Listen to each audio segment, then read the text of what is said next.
একটা শিক্ষার জায়গা। আমি এখানে দেখতে পাচ্ছি অনেক আমার বন্ধুরা আছেন, কারাগারে ছিলেন। খোরশেদ আলম কাসিমি সাহেব আসার সময় 2000 টাকা আমার জন্য রেখে আসছেন, আজকেই বললাম এক জায়গাতে। তো যাই হোক, আমাকে একজন বলল যে উনি আপনার জন্য 2000 টাকা রেখে গেছেন। মনে মনে খুশি হলাম। আলী হাসান সামা ভাই আছেন, গনবী সাহেব ছিলেন, আরুনেজার সাহেব, মাওলানা মামুনুল হক সাহেব তো আমার রুমেই ছিলেন কয়েকদিন। দুশ্মনরা প্রথম বুঝতে পারে নাই যে এই দুজন কারা, এই জন্য ওনাকে আমার বলে কি দিয়ে দিল, কারণ আমি নির্জন বাসে আছি, উনি বড় নেতা। ঘটনাক্রমে দেখে যে তো মুশকিল, এই পরে আর ওনাকে আমার কাছে তো দূরের কথা আর এক বিল্ডিং এ সরাই দিল, ওই বিল্ডিং এ রাখে নাই আর। যাই হোক, আজমতে সাহাবা অত্যন্ত গুরুত্বপূর্ণ একটি বিষয়। কারণ যেই ওস্তাদের ছাত্র যত চালু, যত মেধাবী, যত বুদ্ধিমান, ওই ওস্তাদের প্রভাব দুনিয়াতে তত বেশি ছড়ায়। নতুবা এই যে আমার আগে বক্তব্য দিলেন হজরত মোমেন সিং এ থাকেন, অনেক প্রতিভা নিয়ে থাকেন, আরো এরকম বিভিন্ন জায়গায় আমরা দেখি যে আমাদের চেয়ে অনেক যোগ্যতা বেশি রাখেন তারা, কিন্তু তারা থাকেন যেহেতু ঢাকার বাইরে, আবু হুরায়রা হতে পারেন নাই। মদিনায় থাকলে আবু হুরায়রা হওয়া যায়। ইঙ্গিতে অনেক কথা বলতে হবে, বিস্তারিত বলা যাবে না। আবু হুরায়রা বলতে কি বলেছি, আবু হুরায়রা ইসলাম গ্রহণ করেছেন রাদিয়াল্লাহু তাআলা আনহু 7ম হিজরিতে, অথচ হাদিস তার থেকে সবচেয়ে বেশি পাওয়া যায়। কেন? উনি মদিনায় থাকতেন, লোকেরা সবাই ওখানে গিয়ে হাজির হয়ে ওনাকেই পেতেন। অন্য অন্য বড় বড় সাহাবায়ে কেরাম দেখা যায় যুদ্ধের ময়দানে আছেন, বিভিন্ন জায়গায় ছড়িয়ে ছিটিয়ে আছেন, তো সবাই তো মদিনায় হাজির হয়। এখনো তো আমরা সবচেয়ে মক্কা মদিনায় যাই, আর কোথায় যাই? সৌদি আরবে আলম কি খালি মক্কা মদিনাতেই আছে, আর কোথাও নেই? তো বিষয়টা হচ্ছে এরকম, আল্লাহ রাব্বুল আলামিন যখন তার রাসূলকে পাঠানোর জন্য পরিকল্পনা করলেন, হাদিস বিস্তারিত আছে, আমি সেদিকে যাচ্ছি না। আল্লাহর রাসূলকে যেভাবে আল্লাহ তাআলা নির্বাচিত করেছেন, আল্লাহর নবীর সাহাবী হওয়ার জন্য ওই লোকগুলোকে নির্বাচন করেছেন। আব্দুল্লাহ ইবনে মাসউদ রাদিয়াল্লাহু তাআলা আনহুর থেকে হাদিস হয়তো অনেকে আলোচনা করেছেন, প্রসিদ্ধ হাদিস, মান ইস্তান্না মিনকুম ফালিয়াস্তান্না বিমান ক্বাদ মাত। তোমাদের মধ্যে কেউ যদি কারো আদর্শ অনুসরণ করতে চায়, ফালিয়াস্তান্না বিমান ক্বাদ মাতা, সেজন্য ওই লোকদের সুন্নাহ অনুসরণ করে যারা মরে গেছে। মরে গেছে বললে তো মাজারের দিকে ইঙ্গিত যায়। এই জন্য সাহাবায়ে কেরাম রাসূল মুকাদ্দারের জবাব দিতে ভুল করেন নাই। আল্লাহু আকবার। আল্লাহ নবীর সাহাবীদের কথাগুলো জামে মানে, সঙ্গে সঙ্গে সে সংসার নিরসন করে দিলেন, উলাইকা আসহাবু মুহাম্মদ সাল্লাল্লাহু আলাইহি সাল্লাম। আমি যেই মৃত্যু লোকদের কথা বলছি তারা অন্য কেউ না, তারা হচ্ছে মুহাম্মাদের সাহাবীরা। কানু আফদাল হাযিহিল উম্মাহ, তারা ছিলেন এই উম্মতের সবচেয়ে ক্রিম, সর্বোত্তম ব্যক্তি। আপনি যতই ইবাদত করেন, যতই সাদাকা করেন, যতই জিহাদ করেন, আপনি ওই আছে না মুদ্দা আহাদিহিম ওয়ালা নাসিফাহু, তারা এক মুদ বা তার অর্ধেক ব্যয় করে যে পর্যন্ত অর্জন করেছেন, আপনি তার ধারে কাছেও যেতে পারবেন না। একজন লোক শুয়ে শুয়ে চিন্তা করছিল, আমি যদি আল্লাহর নবীর যুগে হতাম তাহলে আমিও সেই সাহাবীদের মতো দেখাই দিতাম, তাদের মতো বীরত্বের সঙ্গে কাজ করতাম। এই চিন্তা করে করে ঘুমিয়ে গেছেন। রাতের বেলায় স্বপ্নে দেখেন আল্লাহর নবী একটা গাড়িতে দ্রুত আসতেছেন। এখন তো গাড়ির যুগ, ওই গাড়ির স্বপ্ন দেখে আর কি। গাড়িতে আসছেন দ্রুত, কিন্তু রাস্তার মাঝখানে একটা গর্ত আছে। গাড়ির যে গতি, এতে গাড়ি উল্টে যাবে, যাত্রী মারা যাবে। আল্লাহর নবী সে গাড়িতে আছেন। স্বাভাবিকভাবে সে তো আশিকে রাসূল, চিন্তায় পড়ে গেছে, ঘাম বের হয়ে গেছে। কি করা যায়? নবীকে বাঁচাতে হবে। এই জন্য সে স্বপ্নের মধ্যে কলা গাছ তালাশ করতে শুরু করে, দুটো কলা গাছ দিয়ে দিলে গাড়িটা নিরাপদে চলে যাবে। এই কলা গাছ তালাশ করতেছে, এর মধ্যে দেখে যে দুইজন সাহাবী তারা এসে ওখানে শুয়ে পড়েছে। গাড়িটা তাদের উপর দিয়ে চলে গেছে, তারা দুজন মরে ফিনিশ হয়ে গেছে, আল্লাহ রসুল নিরাপদে চলে গেছেন। লোকটার স্বপ্ন ভেঙে গেছে, বুঝতে পারলো আমিও রাসূলকে ভালোবাসি, ওই সাহাবারাও ভালোবাসেন। বেশ কম হচ্ছে আমি ভালোবাসি, নিজেকে বাঁচাইয়া কলা গাছ তালাশ করি, আর সাহাবারা নিজের জীবন দিয়ে তারপর রাসূলকে বাঁচান। উলাইকা আসহাবু মুহাম্মাদ, তারাই হচ্ছেন মুহাম্মাদের সাহাবী। কানু আফদালা হাযিহিল উম্মাহ, এই উম্মতের ক্রিম ছিলেন তারা।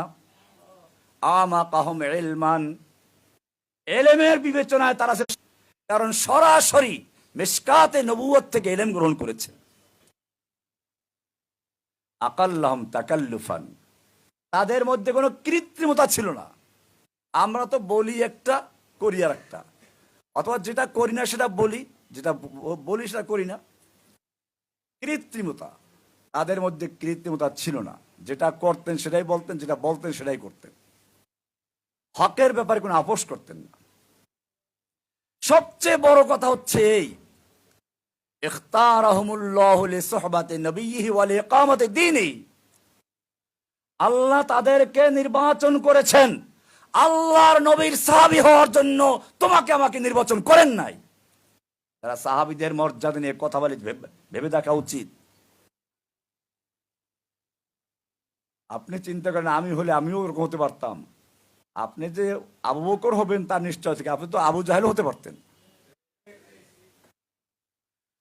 আপনি যে আবু তালেব হবেন তারও তো নিশ্চয়তা নাই, আপনি তো আবু লাহাব হতে পারতেন।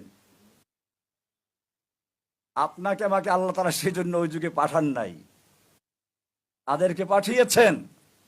ইখতারাহুমুল্লাহু লিসুহবাতি নবিয়্যিহি ওয়া লিইকামাতি দীনিহি, আল্লাহ তাআলা তাদেরকে তার নবীর সাহাবী হওয়ার জন্য এবং তাদের মাধ্যমে দ্বীন কায়েমের জন্য তাদেরকে নির্বাচন করেছেন। ফাআরিফু ফাযলাহুম, সুতরাং তোমরা তাদের মর্যাদা বুঝো, মর্যাদা উপলব্ধি করো, তারা কারা ছিল। তারা পরীক্ষা দিয়েছেন আল্লাহর নবীর সাহাবী কারা। আমরা যদি বলি ইব্রাহিম আলাইহিস সালাম বাইতুল্লাহ নির্মাণ করেছেন ইসমাইলকে নিয়ে। বাইতুল্লাহ একটা মাদ্রাসা, তাওহীদের কেন্দ্র। নির্মাতা হচ্ছেন কে? আল্লাহ। নির্মাতা ইব্রাহিম খলিলুল্লাহ, ইসমাইল, কথাগুলো খেয়াল রাখবেন। ইব্রাহিম খলিলুল্লাহ, ইসমাইল মাদ্রাসার প্রতিষ্ঠাতা। মাদ্রাসার শিক্ষকের দরকার। রব্বানা ওয়াবাস ফীহিম রাসূলাম মিনহুম ইয়াতলু আলাইহিম আয়াতিক, এগুলো রহস্যপূর্ণ আয়াত।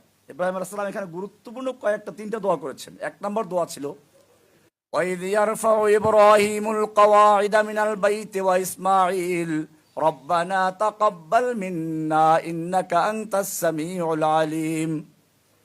ইব্রাহিম আর ইসমাঈল মিলে যখন খানায়ে কাবা নির্মাণ করছিলেন, সে সময় প্রথম দোয়া করলেন, আল্লাহ তোমার জন্য ঘর নির্মাণ করলাম, মাদ্রাসা নির্মাণ করলাম, মসজিদ নির্মাণ করলাম, তোমার কাছে গ্রহণযোগ্য হল না, এর চেয়ে আমার তো কি নাই, এর চেয়ে তো আর ক্ষতির কিছু নেই।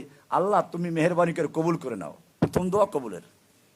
আমাদেরও খেয়াল রাখতে, আমরা যত সংগঠন করি, দ্বীনের জন্য কাজ করি, প্রথম দোয়া হবে রব্বানা তাকাব্বাল মিন্না ইন্নাকা আনতাস সামিউল আলিম। হে আল্লাহ তুমি আমাদের পক্ষ থেকে কবুল করো, তুমি আমার মুখের কথা শুনতে পাচ্ছ, অন্তরের খবর জানো তুমি। ইন্নাকা আনতাস সামিউল আলিমের কি অর্থ? আল্লাহ তোমাকে আমি ধোঁকা দিতে পারবো না। মানুষকে ধোঁকা দেওয়া যায়, তুমি তো সব জানো। ইন্নাকা আনতাস সামিউন, আস-সামি', তুমি আমার অন্তরের খবর পর্যন্ত শুনো, আমার মুখের কথা শুনতে পাচ্ছ। আলিমুন বিযাতিস সুদূর, তুমি তো আমার অন্তর পর্যন্ত জানো, তোমার সঙ্গে আমার কোনো কৃত্রিমতা চলে না। আমরা কি দোয়া করবো এটা? যে কোনো ইবাদত কবুল হওয়ার জন্য প্রথম শর্তই হচ্ছে মুখলিসিন লাহুদ্দিন, ইখলাসুন নিয়ত। যে ইবাদত আল্লাহর জন্য খালেস নিয়তে করা না হয়, সেই ইবাদত যত সুন্দর হোক, যত দীর্ঘ হোক, আল্লাহ রাব্বুল আলামিন তার মুখের উপরে ছুঁড়ে মেরে দেন। এজন্য আজকে সাহাবায়ে কেরামদের আদর্শে যারা আসতে চান, আজমতে সাহাবার উপরে যারা আমরা আলোচনা করছি এবং যারা শুনছি, আমাদের প্রত্যেকের মনে রাখতে হবে, আজমতে সাহাবার প্রথম কাজ ছিল সাহাবায়ে কেরাম আল্লাহর রসুলকে অকৃত্রিম ভাবে ভালোবাসতেন এবং আল্লাহ রসুল যা বলতেন তা শুনতেন। তাদের মধ্যে সম্পূর্ণ ইখলাসুন নিয়ত নিয়ে তারা কাজ করতেন। 2 নম্বর দোয়া করলেন, কবুল তো হলো, প্রতিষ্ঠান কবুল হয়ে গেছে, কিন্তু মুহতামিম সাহেব নিজে তার ছেলেদেরকে মাদ্রাসায় পড়ায় না। আছে না কপাল পড়া এরকম? মনে হয় যেন তিনি মাদ্রাসায় পড়ে ঠকেছেন, নিজের ছেলে মেয়ে সবগুলোকে আমেরিকাতে বা ইংলিশ মিডিয়াম স্কুলে ভর্তি করাই দেয়। আর গর্ব করে, কি করে? আমার ছেলেরা জানেন ড্যাম নটরে পড়ে, আমার ছেলেরা নর্থ সাউথে পড়ে, আমার ছেলেরা লেক হেড গ্রামার স্কুলে পড়ে, গর্ব করে। ইব্রাহিম আলাইহিস সালাম কি বলেন শুনুন, রব্বানা ওয়াজআলনা মুসলিমাইন লাকা ওয়া মিন যুররিয়্যাতিনা উম্মাতাম মুসলিমাতাল লাক ওয়া আরিনা মানাসিকানা ওয়া তুব আলাইনা। কি সুন্দর দোয়া, রব্বানা ওয়াজআলনা মুসলিমাইন লাকা। এ আল্লাহ, আমি আর আমার পুত্র ইব্রাহিম দুজন মিলে ঘর তৈরি করছি, এমন পোড়া কপাল যেন না হয় যে আমরা এই ঘরে ইবাদত করতে পারছি না, তোমার আনুগত্য করতে পারছি না। আল্লাহ মেহেরবানি করে আমাদের দুজনকে সব সময় তোমার আনুগত্যশীল বানিয়ে দাও। এই দোয়া করবো কিনা? যে যে সংগঠন করেন, ইসলামের জন্য কাজ করেন, মনে রাখবেন আপনি ঠকেন নাই, নিজের উপর আস্থা রাখেন। আপনিও যেমন দিনের সৈনিক, আপনার সন্তানদেরকে, ভাইকে, ভাতিজাকে এদিকে নিয়ে আসবেন।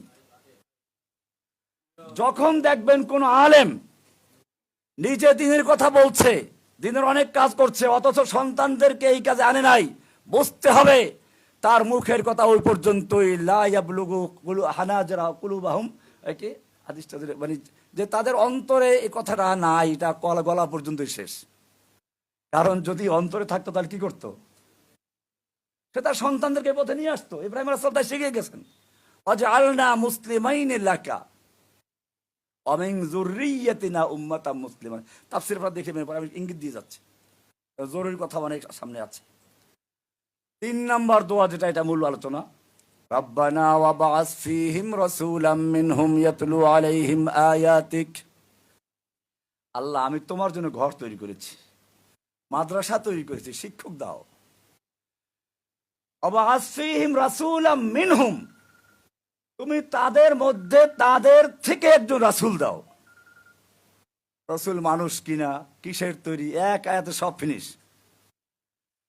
আমার সন্তানরা যে জিনিস দ্বারা তৈরি, যে জাতের, ওয়াবা'আস ফীহিম রাসূলাম মিনহুম, তাদের মধ্যে একজন রাসূল পাঠাও, তাদের থেকে তারা যে জাতের, যে জিনিস দিয়ে তৈরি, সেই জাতের, সেই জিনিস দিয়ে তৈরি, তাদের মতো একজন লোক পাঠাও। আর তাফসীর দরকার আছে কিছু? আলাইহিম আয়াতিক, যার কাজ হবে আপনার আয়াতকে তেলাওয়াত করবে। কি করবে? প্রথম কাজ কি? আপনার আয়াতকে তেলাওয়াত করে করে, আপনার কিতাবের আয়াত তেলাওয়াত করে করে এই মাদ্রাসার দরদেওয়ারকে আবাদ করবে, এখান থেকে শিক্ষা দিবে। বোঝা গেল তেলাওয়াত একটা স্বতন্ত্র বিষয়। অনেক ভাইয়েরা,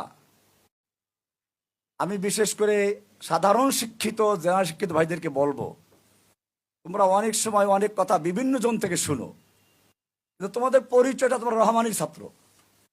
অন্য জায়গার থেকে শুনে যেটা প্রচার করো তাও রহমানির নামে চলে যায়। আমি কি আমার কোন লেকচারে বলেছি কোরআন তেলাওয়াত করে, না বুঝে তেলাওয়াত করলে কোনো সওয়াব পাওয়া যাবে না? আমার প্রত্যেকটা লেকচারে আছে যে কোরআন যদি কোনো ব্যক্তি না বুঝে পড়ে তারপরও সে সওয়াব পাবে। কারণ এই আয়াত বলছে, নবীর এখানে কয়েকটা দায়িত্ব, 4টা দায়িত্ব, তার মধ্যে একটা হচ্ছে ইয়াতলু আলাইহিম আয়াতিক, তিনি আয়াত, আল্লাহ তোমার আয়াতকে তেলাওয়াত করবেন। তেলাওয়াত করা একটা স্বতন্ত্র কাজ। আল্লাহ রাসূল সাল্লাল্লাহু আলাইহি ওয়াসাল্লাম তো হাদিস বলেছেন যে কোরআনের একটা হরফ পড়লে 10 নেকি পাবে না। এর উদাহরণ দিয়েছেন কি দিয়ে? উদাহরণ দিয়েছেন যেটা দিয়ে সেটার অর্থ কেউ জানে না। প্রথম উদাহরণটাই তো হচ্ছে না জানে না বুঝে পড়া। লা আকুলু আলিফ লাম মিম হরফুন বাল আলিফুন হরফুন লামুন হরফুন মিমুন হরফুন। আমি বলছি না যে আলিফ লাম মিম পুরোটা মিলে একটা হরফ। আলিফ একটা হরফ, লাম একটা হরফ, মিম একটা হরফ, 3টে হরফ। যাই হোক, আলোচ্য বিষয় সামনে। 2 নম্বর দোয়া হলো কি? আয়াতিকা ওয়া ইউআল্লিমুহুমুল কিতাবা ওয়াল হিকমা, কিতাব ও হিকমার তালিম দিবেন। ওয়া ইউযাক্কিহিম, তাজকিয়া করবেন। তাজকিয়া মানে আত্মাকে শুদ্ধ করবেন, অর্থাৎ পরিচ্ছন্ন করবেন। আপনারা জানেন একটা পুরাতন বিল্ডিং এ রং করলে মানুষ আগে কি করে? পুরাতন রংটা ঘষে মেজে ধুয়ে মুছে পরিষ্কার করে নেয়, এরপরে নতুন রং করে। তাজকিয়া হচ্ছে এরকম বিষয়। কিন্তু এখানে একটা প্রশ্ন আসে, তাজকিয়া কি আগে হয় তারপরে, মানে ঘষা মাজা আগে হয় তারপরে রং করা হয়? বিষয় এরকম না। কিন্তু আয়াতের মধ্যে তাজকিয়া গেছে শেষে। ইব্রাহিম আলাইহিস সালাম সেজন্য যে দোয়াটা আল্লাহ তাআলা সে দোয়া কবুল করে বললেন, হুয়াল্লাযী আরসালা রাসূলাহু হুয়াল্লাযী বাআসা ফিল উম্মিয়িনা রাসূলাম মিনহুম ইয়াতলু আলাইহিম আয়াতিক ওয়া ইউযাক্কিহিম আগে নিয়ে আসছেন। কারণ হচ্ছে এই ইব্রাহিমের দোয়ার মধ্যে ওয়া ইউযাক্কিহিম ছিল শেষে, অথচ তাজকিয়া হয় আগে, তারপরে নতুন রং করা হয়। এজন্য আল্লাহ তাআলা ঘুরিয়ে বললেন, হুয়াল্লাযী বাআসা ফিল উম্মিয়িনা রাসূলাম মিনহুম। প্রথম দোয়া কবুল হয়ে গেছে। আল্লাহ রাসূল পাঠাবেন তাদের থেকেই, ইব্রাহিমের সন্তানদের মধ্য থেকেই পাঠাবেন। সন্তানরা যে জাতের, যেই জিনিস দিয়ে তৈরি, সেই জাতের সেই জিনিসের তৈরি, ঠিক আছে। ইয়াতলু আলাইহিম আয়াতিক, আল্লাহর আয়াত তেলাওয়াত করবেন, তাও ঠিক আছে। তেলাওয়াতের ঘষা দিয়ে, কোরআন দিয়ে আত্মার যত শিরক বিদআত সবগুলোকে পরিষ্কার পরিচ্ছন্ন করে দিবেন। বোঝা গেল তাজকিয়ার প্রথম অস্ত্র হচ্ছে কোরআনের আয়াত। তাজকিয়ার প্রথম অংশ কি, অস্ত্র কি? কোরআনের আয়াতের রেদ দিয়ে, তাওহীদের রেদ দিয়ে ঘষে মেজে অন্তরের যত জং আছে সব জং কি করে পরিষ্কার করবে।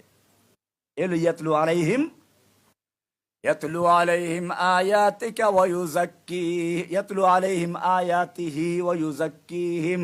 কোরআনের আয়াত তেলাওয়াত করে করে, তেলাওয়াতের রেদ দিয়ে ঘষে ঘষে, ওয়া ইউযাক্কিহিম তাদের আত্মাকে পরিচ্ছন্ন করবেন।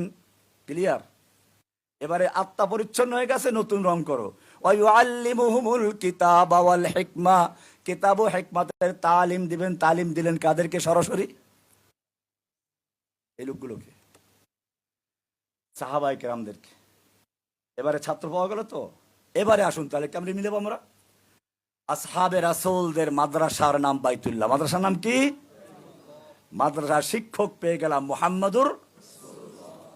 ছাত্রদের ব্যাপারটা পরে আসতেছে। মাদ্রাসার প্রতিষ্ঠাতাকে ইব্রাহিম খলিলুল্লাহ ইসমাইল জবিহুল্লাহ। মাদ্রাসার প্রতিষ্ঠাতাকে বলুন? ইব্রাহিম খলিলুল্লাহ ইসমাইল জবিহুল্লাহ। মাদ্রাসার শিক্ষকের নাম কি?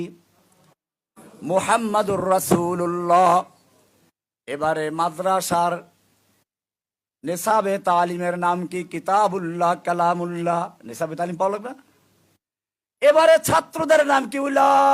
উলাইকা হিজবুল্লাহ। ছাত্ররা কারা? হিজবুল্লাহ, আল্লাহর দল। এই আল্লাহর দল বাংলাদেশের দল ওইটা না। মুশকিলটা হচ্ছে এই, কোরআন হাদিসে যেখানে ভালো একটা নাম পাওয়া যায়, এই নামটা এক দলে নিজেদের খাস করে নিয়ে নেয়। আরে বাবা, তুমি যদি হিজবুল্লাহ হও, তাহলে তুমি তো বাকিদেরকে হিজবুল শয়তান বানিয়ে দিয়েছো। কারণ দল তো দুইটা, একটা হিজবুল্লাহ, একটা হিজবুল শয়তান। তোমার এই 100 লোক যদি হিজবুল্লাহ হয়, তাহলে বাকি কোটি কোটি মুসলিমদেরকে তুমি হিজবুল শয়তানের দলে বানিয়ে দিয়েছো। নাম দেওয়ার ক্ষেত্রে সাবধান থাকতে হবে। নাম কেবল পাইলি দিয়ে দেয়। কেউ দিল জামাতুল মুসলিমিন। এবার তোরা 10 জন মুসলমান জামাতুল মুসলিম হয়ে গেছে, বাকিরা কারা? এখন ফালজাম জামাতুল মুসলিমিন। আল্লাহ রাসূল বলেছেন, যখন কোন দল থাকবে তখন জামাতুল মুসলিমিনকে ধরো। কাজে এই যে জামাতুল মুসলিম 10 জনের দল একটা পাওয়া গেছে। মুশকিলটা হচ্ছে এখানে। আমি দল করা নাজায়েজ বলি না, সেটা একটা সিফাতের উপর হতে পারে। আনসার মুহাজির নাম আছে, কিন্তু দলগুলো করতে চিন্তা করতে হবে, এমন কোন দল আপনি করলেন যে দল করার মাধ্যমে আপনি বাকি গোটা বিশ্বের মুসলিমদেরকে অন্য দলে ফেলে দিলেন, এরকম নাম রাখা ঠিক না। বলছিলাম আল্লাহ তার রাসূলের সাহাবীদেরকে কি বলছেন? উলাইকা হিজবুল্লাহ। এবারে পরীক্ষার দরকার আছে না? মাদ্রাসায় পরীক্ষা লাগবে তো। পরীক্ষা নেওয়ার জন্য মাদ্রাসার যে টিচাররা পড়ায় কমপক্ষে ওই লেভেলের বা তার চেয়ে উপরে হতে হবে, এছাড়া পরীক্ষা হবে?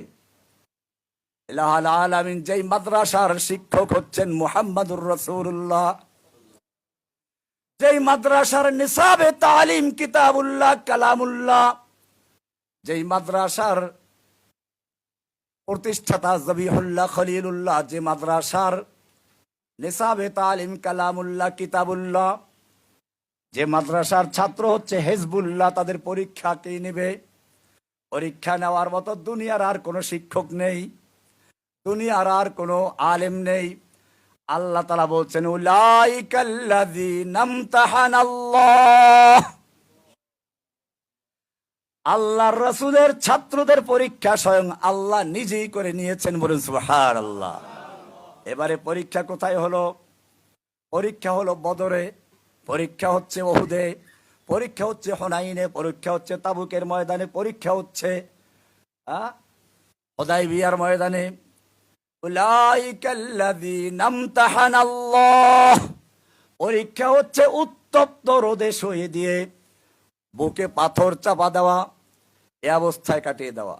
আমাকে একদিন এই লাস্টে যে গুম করলো, সারাটা দিন আমাকে গাড়ির ভিতরে রাখলো, একটা গাড়ির ভিতরে এসি বন্ধ করে দিয়ে লক আপ করে দিয়ে রোদের ভিতরে রেখে দিল, ওই যে গারদের সামনে যে জায়গাটা, এই জায়গায় আমি গাড়িতে বসে মরতেছি, অথচ এখানে আশপাশে হাজার হাজার লোক যাচ্ছে, কেউ বুঝতেছে না এখানে একটা লোক মারা যাচ্ছে। সারাটা দিন রাখে, একটু পর পর গিয়ে বলে রহমান সাহেব এখনো রাজি হন।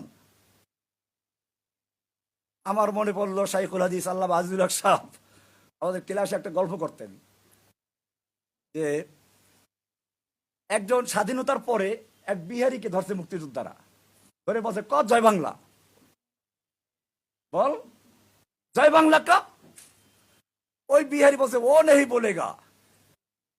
ওরে মারা শুরু করলো, মারতে মারতে এক রক্তাক্ত করে ফেললো। আবার জিজ্ঞেস করে বল জয় বাংলা ক। ও একই উত্তর ও নেই বলেগা। লাস্টে সে মরেই গেল। শাইখুল ইসলাম বলতেছিলেন যে এই ব্যক্তি যদিও মরে গেছে কিন্তু সে আদর্শের উপরে অটল ছিল। আমার ওই গাড়িতে বসে মনে পড়লো সেই ও নেই বলেগা। আমি ওদেরকে বললাম ও নেই বলেগা, জয় বাংলা বলা হবে না। এদিকে আদালতের টাইম শেষ হয়ে যায়, 5টা বেজে গেলে তো আদালত শেষ, আমাকে আদালতে জমা দিতে হবে, রিমান্ড শেষ।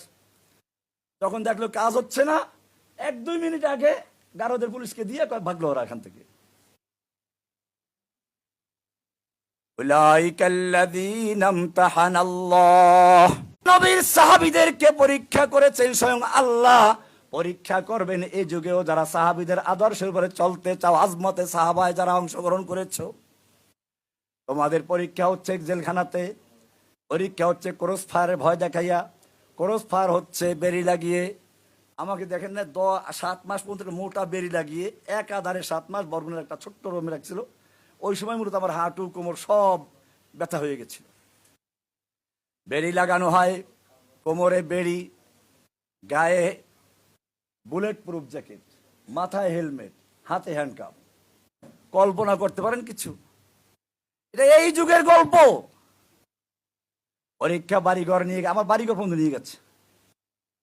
আমার ছোট ভাইটাকে মারা হয়েছে বংশে বলতে কাউকে। ওই যে আমার ভাতিজা আছে একটা এখানে, সব জেলে ছিল সব। উলাইকাল্লাযীনা ইমতাহানাল্লাহ। আল্লাহ পরীক্ষা করেছেন। এবারে পরীক্ষার ফলাফল কি হবে? পরীক্ষার ফলাফল জানার দরকার আছে না? পরীক্ষার ফলাফল ভালো করে শুনুন। আজমতে সাহাবাওয়ালারা, আজমতে সাহাবা শুনুন। পরীক্ষা নিচ্ছেন কে? পরীক্ষা নিচ্ছেন কে? পরীক্ষার ফলাফল কি? উলাইকা হুমুর রাশিদুন। আল্লাহু আকবার। ওয়া কাররাহা ইলাইকুমুল কুফরা ওয়াল ফুসুকা ওয়াল ইসয়ান। কাররাহা বুঝেন? খেতে কৃষকরা যখন ফসল ফলায় তখন বাদ চারদিকে যেন করে রাক্ষসী মাছ ঢুকতে না পারে, আগাছা পরগাছা ঢুকতে না পারে। সাহাবায়ে কেরামদেরকে উলাইকা কাতাবা ফি কুলুবিহিমুল ঈমান, তাদের অন্তরের ভিতরে আল্লাহ তাআলা ঈমানের বীজ রোপণ করে দিয়েছেন, চারা রোপণ করে দিয়েছেন। কে রোপণ করেছেন? সাহাবা। আজমাতে সাহাবা বুঝেন কিছু? কাগজ নিয়ে আলোচনা করছে। খবরদার, উলাইকা কাতাবা ফি কুলুবিহিমুল ঈমান, আল্লাহ বলছেন তাদের অন্তরে আল্লাহ ঈমানের বীজ রোপণ করেছেন।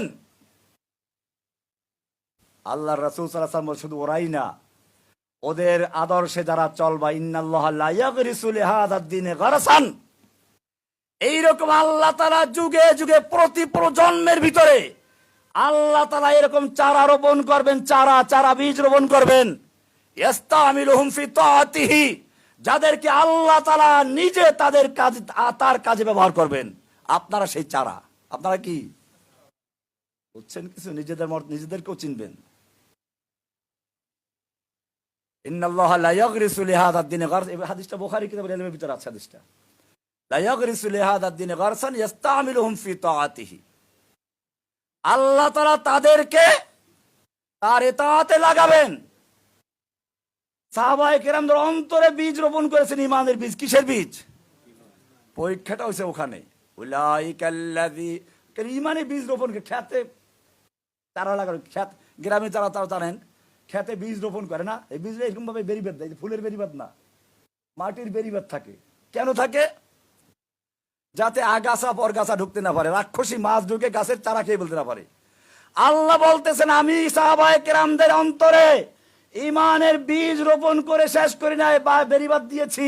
ওয়া কাররাহা ইলাইকুমুল কুফরা ওয়াল ফুসুকা ওয়াল ইসয়ান, যাতে করে তাদের অন্তরের ভিতরে কুফর, ফুসুক, ইসয়ান ঢুকতে না পারে, সেজন্য তাদের অন্তরের চারপাশে বেরিবাদ দিয়ে দিয়েছে। কে বলেছেন? এবারে তার পরীক্ষার ফলাফলটা কি? পরীক্ষার ফলাফল হচ্ছে উলাইকা, ফসল কেমন হলো এখন পরীক্ষা করতে হবে না? খেত চাষ হলো, ঈমান বীজ রোপণ করা হলো, পরীক্ষা নেওয়া হলো। এইবারে পরীক্ষার ফলাফল আল্লাহ ঘোষণা করছেন নিজে, উলাইকা হুমুর রাশিদুন, উলাইকা হুমুল মুফলিহুন, উলাইকা হুমুল ফাইজুন, উলাইকা হুমুল মুমিনুনা হাক্কা, উলাইকা হুমুল, তারা হক মুমিন, সঠিক মুমিন, প্রকৃত মুমিন। এখন তাহলে আমাদের কি করতে হবে? আল্লাহ নিজে বলছেন আমিনু কামা আমানান নাস, এবারে তারা যেভাবে ঈমান এনেছে ওভাবে ঈমান আনো, কারণ তাদের উপরে আল্লাহ সন্তুষ্ট, তারাও তাদের আল্লাহর উপরে রাদিয়াল্লাহু আনহুম ওয়া রাদু আনহু, এই বৈশিষ্ট্য দিয়েছে, লকব দিয়েছেন কে? এটা পুরস্কার। পরীক্ষার পরে পুরস্কার দেয় না আল্লাহ? পরীক্ষা দেন, পুরস্কার দিবেন না? পুরস্কারটা কি? इससे आगे क्या कहो तो मुझ में है मैं तुझ में हो। উর্দু একটা গান আছে, গান যদিও তো আমরা দেওবন্দে যখন যাই ওই বাসে বসে গানগুলো শুনতে বাধ্য হতাম। আমার কাছে এই গানটা খুব অংশ ভালো লাগছিল। এটা আমি অবশ্য তখন মিলেছি ইয়াকা নাবুদের সঙ্গে। বলতে গেলে অনেক কথা আসে, তো আমি যাচ্ছেন ওদিকে। ইয়াকা নাবুদের মধ্যে মূলত একটা রহস্য আছে। আগে যখন আপনি আল্লাহর প্রশংসা করলেন, আল্লাহ তাআলা আপনাকে জিজ্ঞেস করতে চান যে এই বেটা, তুই যে এত প্রশংসা, আলহামদুলিল্লাহ রাব্বিল আলামিন আর রহমান আর রহিম মালিক ইয়াউমিদ্দিন, তুই আগে বল তোর পরিচয় কি, তোর সঙ্গে আমার সম্পর্কটা কি? বান্দা তখন বলে ইয়াকা নাবুদু ওয়া ইয়াকা নাস্তাইন, আমার পরিচয় আপনি জানেন না? আমি হলাম আপনার গোলাম আর আপনি আমার মালিক। আপনার সঙ্গে আমার গোলাম আর মালিকের সম্পর্ক আমার হয়ে গেছে। তো এখন চাও কি চাইবা? ওয়া ইয়াকা নাস্তাইন, তোমাকে সাহায্য চাই। কি চাও? রাস্তাঘাট। সাহাবায়ে কেরাম পরীক্ষার ফলাফল হয়ে গেছে, আল্লাহ পুরস্কার দিলেন কি? রাদিয়াল্লাহু আনহুম। এইবারে আমাদের জন্য বলা হচ্ছে ফাইন আমানু বিমিসলি মা আমানতুম বিহি, তোমরা যেভাবে ঈমান এনেছো, সাহাবায়ে কেরাম যেভাবে ঈমান এনেছে, তোমরা যদি সেভাবে ঈমান আনতে পারো ফাকাদ ইহতাদাও, তাহলে তোমরা হেদায়েত পেলে, ওরা হেদায়েত পাবে, পরবর্তী হেদায়েত পাবে। আর যদি এর ব্যতিক্রম হয় তাহলে কি ফি শিকাক। ভাইরা আমার, আজমতে সাহাবা, সাহাবায়ে কেরামদের শান মর্যাদা এতটুকুই যথেষ্ট যে আল্লাহ তাআলা তার রাসূলের সাহাবী হওয়ার জন্য এবং দ্বীন কায়েমের জন্য তাদেরকে নির্বাচন করেছেন।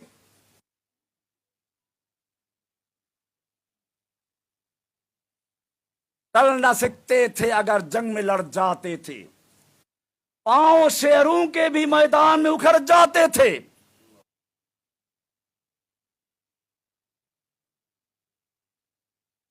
तुझ पे कोई सरकश हुआ, যদি তোমার উপরে কেউ গোস্তাখি করত, तोप क्या चीज है, हम तोप से लड़ जाते थे। এই ছিল সাহাবায়ে কেরামদের অবস্থা। আল্লাহর নবী একা হয়ে পড়েছেন, দুশমন আক্রমণ করতেছে, সাহাবায়ে কেরাম ঢাল শরীরে পেতে দিয়েছেন। 80-90টা করে এক একজনের শরীরে তীর তরবারি জখম পাওয়া গেছে। আমরা কি করতাম? লড়নে वालों मरने वालों के पीछे भागने वालों के आगे, নাকি? আর সাহাবায়ে কেরাম কি ছিলেন? भागने वालों के पीछे मरने वालों के आगे। এই জন্য আমি শুরুতে একটা কথা বলেছিলাম, পীর উড়তা নেহি মুরিদান উড়াতা। ওই যে শোনেন না, পীর সাহেব আকাশে উঠছে, পানিতে ভাসছে, আসলে হচ্ছে মুরিদরা বানাইছে এগুলো। যে পীরের মুরিদ যত চালাক মেধাবী, ওই পীরের মর্যাদা তত বেশি। আমাকে মুফতি সাহেব হুজুর আছেন রহমানিয়াতে, আমরা একসাথে কর্মজীবী ছিলাম, অত্যন্ত শ্রদ্ধাবোধের মানুষ, আমি তাকে শ্রদ্ধা করতাম অত্যন্ত ভাবে, এখনো নিরিবিলি, সবসময় নিরিবিলি থাকেন। আপনি দেখেন ওনাদেরকে মানুষ চিনে কাদের মাধ্যমে? উনি তো কোনো জায়গায় ওনার নাম প্রচার করেন না, কিন্তু সবাই চিনে ওনাকে। কেমনি চিনে? ওনার ছাত্র এরকম মেধাবী ছাত্র, সব জায়গায় যায়। আর মুফতি জামিয়া রহমানের মুফতি সাহেব, এক নামে সবাই চিনে ফেলে। ওনারা তো নাম প্রচার করেন না, নাম তো আল্লাহ তাআলা প্রচার করাইয়ে দেন। এজন্য আমি বলছিলাম, এখনো যদি আপনারা এই আজমতে সাহাবা নিয়ে কাজ করতে চান, আপনাদের উপর নির্ভর করবে এই সংগঠনের প্রচার প্রসার কামিয়াবি। আপনারা হচ্ছেন হাত পাও। আপনারা কি এই সংগঠনকে আর আসলে বিস্তারিত কিছু জানি না, আমি আজকে এখানে সেই আসলে দেখতে পেলাম। তো সংগঠন সম্পর্কে আমার ধারণা এই জন্য বলতে পারছি না কিছু কি নাকি। এটা এতটুকু তো বুঝলাম যে আজমতে সাহাবার একটা সংগঠন আছে এখানে, নাকি? এবং আপনারা যারা আছেন নিশ্চয়ই আপনারা এর সাথে সম্পৃক্ত আছেন বলে এখানে আসছেন। আমি আপনাদেরকে বলবো, সভাপতি কি এটা? ও কাসিম সাহেব, মাশাআল্লাহ, বেশ অত্যন্ত রসিক মানুষ, বুঝছেন? আমি তো তার সাথে কথা বলছি কিছু। আচ্ছা আচ্ছা, মাশাআল্লাহ, তো আলহামদুলিল্লাহ যে পেয়েছেন, আপনারা যোগ্য লোক পেয়েছেন, আলহামদুলিল্লাহ। স্বভাব অবশ্য কাসিম সাহেব তো বুড়ো হয়ে গেছে এখন, না বুড়ো হয় নাই, খেপে গেছে, বুড়ো হয় নাই। আমি জেলখানা যখন গেল, আমার অত্যন্ত মহব্বতের বসে আগের থেকেই। আমি যখন মালিবাগে মসজিদ করতাম, ওনাকে আমি বক্তা হিসেবে নিয়ে গেছিলাম। কাজে মহব্বত আগের থেকেই আছে। জেলখানা যখন গেলেন, তখন দেখি সাঁতারাতা দাঁড়িয়ে এলো একটা মানুষ। আমি কি ওই লোকটার সাথে কথা বলছি কিনা, 5 মিনিট কথা বলার পরে জিজ্ঞেস করলাম, আমি কি খোরশেদ আলম কাসিমের সাথে কথা বলছি? জিজ্ঞেস করা হাসা বলে যে হ্যাঁ, আপনি খোরশেদ কাসিমের সাথে কথা বলছেন। যাই হোক, আমার এরা সবাই আসলে অত্যন্ত মহব্বতের মানুষ, আমার একটা পরিবারের মতো ছিলাম আমরা। কাসিম সাহেব বলেন, ওই যে আরো জালাল ভাই ছিলেন, মাওলানা জালাল আহমদ, আতাউল্লাহ আমিন, আমনুল হক সাহেব, এরকম এই যে গ্রুপটা, আমার অত্যন্ত ছাত্র জীবন থেকেই কাছের লোক। আল্লাহ তাআলা আমাদের সকলকে দিনের জন্য কবুল করেন, আমিন। আজমতে সাহাবা এই সংগঠনের সঙ্গে আপনারা আছেন, আপনাদের উপর নির্ভর করবে এই সংগঠনের সফলতা কামিয়াবি। সেজন্য প্রথমে আপনাদের প্রত্যেকের ভিতরে চেষ্টা করতে হবে সাহাবায়ে কেরামদের আদর্শ নিজের মনের ভিতরে তৈরি করা, এরপরে মানুষের সঙ্গে সেই সাহাবায়ে কেরামদের মতো আচরণ করা। সাহাবায়ে কেরামরা যে সব জায়গায় ছড়িয়ে গেছেন, তারা কাজ করেছেন, তাদের মধ্যে দিনে বিজয় আসছে, আপনাদের সেভাবে কাজ করতে হবে। সাহাবায়ে কেরামদের শানে শানের রিসালাতের উপর আক্রমণ আসলে পরে আপনাদেরকে ময়দানে ঝাঁপিয়ে পড়তে হবে, কলা গাছ দিয়ে না, কি দিয়ে? এটা মনে রাখবেন। কিছু কলা গাছ মার্কা লোক তো আছে সমাজে, তারা আল্লাহর রাসূলকে ভালোবাসে, আমাদের আপত্তি নেই। এই যে আমাদের বেদাতি ভাইরা আছে, বেদাতি ভাইরা আছে না, তুমপে লাখো সালাম, এরা কি আল্লাহর রাসূলকে ভালোবাসে না? ভালোবাসে। এদের মধ্যে অনেক লোক চোখের পানি ফেলায়, কান্নাকারি করে। আবার এই যে কারণ মিষ্টি খাওয়া যাচ্ছে না, এতে কোনো সন্দেহ নাই। কিন্তু মুশকিলটা হচ্ছে মহব্বত করে কলা গাছ তালাশ করতে গিয়া। আপনারা কি কলা গাছ তালাশ করবেন নাকি নিজের জীবনটা দিয়ে দিবেন? ওই জেলখানায় গিয়ে দেখবেন কিছু লোক আছে, আল্লাহর নবীর শান নিয়ে যখন গোস্তাখি করা হলো, ইমানের দাবিতে তারা ঝাঁপিয়ে পড়েছে, জীবনের ঝুঁকি নিয়েছে। ওরা কারা? ওরা কেউ গরিব ফ্যামিলির লোক না। আলহামদুলিল্লাহ, তারা এখন হাসি খুশি আছে। কিন্তু আমাদের দায়িত্ব আছে, আমাদের দায়িত্ব আছে তাদেরকে মুক্ত করা। সাহাবায়ে কেরাম যেভাবে আল্লাহর রাসূলের গায়ে কোনো তীর আসতে না পারে, তরবারি আসতে না পারে, নিজেকে ঢাল স্বরূপ পেতে দিয়েছিলেন, এই যুগের কিছু ভাইয়েরা আল্লাহর নবীর উপরে যাতে কোনো কটূক্তি আসতে না পারে, অবমাননাকর কথা আসতে না পারে, আল্লাহর নবীকে নিয়ে তুচ্ছ তাচ্ছিল্য করতে না পারে, সেজন্য নিজেদের জীবনকে ঢাল স্বরূপ পেতে দিয়ে ও দুশমনদেরকে দুনিয়া থেকে বিদায় করে দিয়েছে। আমি আজকের এই সম্মেলনের মাধ্যমে বলতে চাই, সরকারকে বলবো, দেশের জনগণকে বলবো, যতক্ষণ পর্যন্ত কারাবন্দী সেই আশিকে রাসূলদের মুক্ত করা না হবে, সাহাবায়ে কেরামদের আদর্শে সৈনিকদেরকে মুক্ত করা না হবে, ততক্ষণ পর্যন্ত আল্লাহর কাছে আমাদের জবাব দেওয়ার কোনো উসিলা থাকবে না। আল্লাহ তাআলা তৌফিক দান করুন যেন আমরা সকলেই নিজেদের ভিতরে সাহাবায়ে কেরামদের আজমত, আদর্শ প্রতিষ্ঠা করতে পারি, এবং সাহাবায়ে কেরাম যেভাবে সারা দুনিয়ায় দ্বীনকে ছড়িয়ে দিয়েছিলেন, আমাদের মাধ্যমে আল্লাহ তাআলা যেন বাংলার জমিনে আল্লাহর দ্বীনকে বিজয়ী করেন। আল্লাহ তাআলা তার রাসূলকে পাঠিয়েছেন দ্বীনকে বিজয়ী করার জন্য। হুয়াল্লাযী আরসালা রাসূলাহু বিল হুদা ওয়া দীনিল লিইয়ুযহিরাহু আলা দ্বীনি কুল্লিহি, সব দ্বীনে বাতিলের উপরে দ্বীনে হককে বিজয়ী করা ছিল মিশন। আমাদেরও সেই মিশন। আপনাদেরকে আসতে হবে। আমি ছাত্র জীবনে আবুল কালাম আজাদ সাহেব, আমাদের এই যে ওনার আব্বা, তখন আমি লালবাগে পড়ি, লালবাগ মাদ্রাসায় ছাত্র, নিচের দিকে ছাত্র।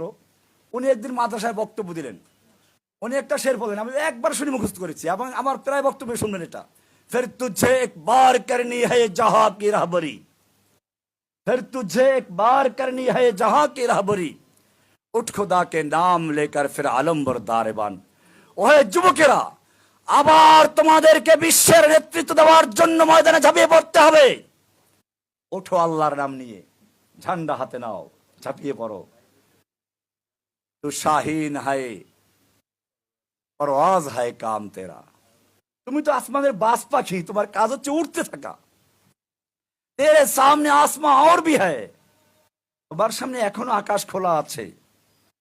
ঝড় তুফান আসবে, বাধার পাহাড় আসবে, জেল জুলুম অত্যাচার আসবে, কিন্তু জেনে রাখো বাস পাখি ঝড় তুফান দেখে ভয় পায় না, তালে তালে উপরে ওঠে। তুম দিয়ে বাদে মুখালিফ সে না ঘবরাए ओ कौम, ये तो चलती है तुझे ऊंचा उड़ाने के लिए। উঁচা উড়ায় নাই। জেলখানায় যাওয়ার আগে যে সমস্ত আলেমরা ছিলেন তাদের মর্যাদা যা ছিল, জেল থেকে বের হওয়ার পরে তাদের মর্যাদা বাড়ছে না কমছে? তুম দিয়ে বাদে মুখালিফ সে না ঘবরাए ओ कौम, ये तो चलती है। তারপরে এটা মুশকিল হচ্ছে, উর্দু বুঝে না এরা, সমস্যা তো এই জায়গায়। আমার তো ফার্সি অবস্থা, উর্দু অবস্থা।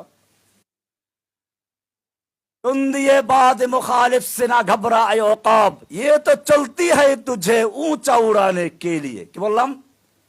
ये तो चलती है, बोलो, ये तो चलती है तुझे ऊंचा उड़ाने के लिए। सबक पर फिर सदाकत का, अदालत का, शजाअत का लिया जाएगा काम तुझसे दुनिया के इमामत का। आखिर दावाना अनिल हम्दुलिल्लाहि रब्बिल आलमीन। अस्सलामु अलैकुम व रहमतुल्लाहि व बरकातुहू।